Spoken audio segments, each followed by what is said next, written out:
ছাত্রদলের ক্যাডার সন্ত্রাসীরা এটা পরিকল্পনা করে এটা করেছেন। মির্জা আব্বাসের নির্দেশে, তারেক রহমানের সম্মতিতে এই ঘটনা আজকে ঘটেছে।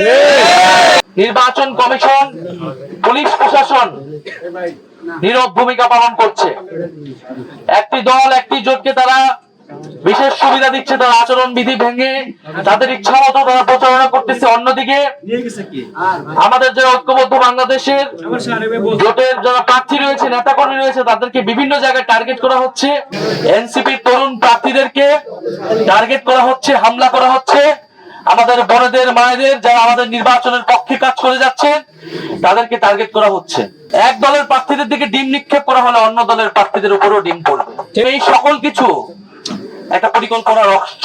যেই পরিকল্পনা, যেই প্ল্যানের কথা আমরা শুনে আসছি তারেক রহমান দেশে আসার পর থেকে, সেই প্ল্যান হলো যে ঐক্যবদ্ধ বাংলাদেশ যেহেতু জনপ্রিয়তার শীর্ষে আছে, তাদের প্রার্থীরা জনপ্রিয়তার শীর্ষে আছে, ফলে তাদের প্রার্থীকে আক্রমণ করা, হেনস্থা করা, গণসংযোগে বাধা তৈরি করা, নির্বাচন কমিশন এবং মিডিয়ার উপর চাপ তৈরি করা এবং নির্বাচনকে একপাক্ষিক করা, নির্বাচন ভোট কেন্দ্র দখল করা এবং নির্বাচন ফলাফল নিজেদের দিকে নিয়ে যাওয়ার চেষ্টা করা। আমরা যদি সেই ধরনের কোনো প্ল্যান থেকে থাকে, তাহলে 12ই ফেব্রুয়ারি সেই প্ল্যানের রফাদফা হবে এই বাংলাদেশে।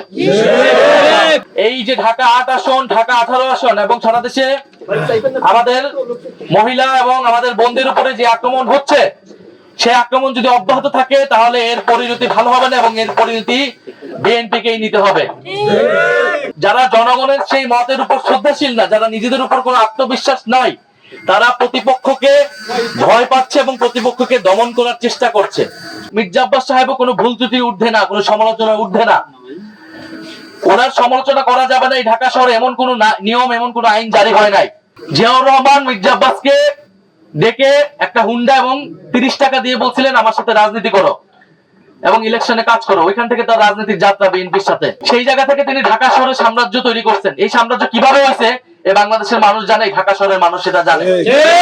বিএনপির মির্জা আব্বাস সহ এই বিভিন্ন সিনিয়র নেতৃবৃন্দ তারা গত 16 বছর আওয়ামী লীগের সাথে আপোষ করে রাজনীতি করেছে। ছাত্রদল, যুবদল, বিএনপি, তৃণমূলের নেত্রীরা, নেতাকর্মীরা জীবন দেওয়ার জন্য প্রস্তুত ছিল, কিন্তু এই মির্জা আব্বাসের মতো নেতারা ঢাকা শহরে কোনো গ্রিন সিগন্যাল দেয় নাই। ইউএফটি ফার্স্টের সাথে ট্রেড করুন যে কোনো জায়গা থেকে। ক্যাম্পাসে ক্লাসের ফাঁকে, ঢাকার জ্যামে বসে কিংবা ঘরে বসে, ট্রেডিং এখন হাতের মুঠোয়।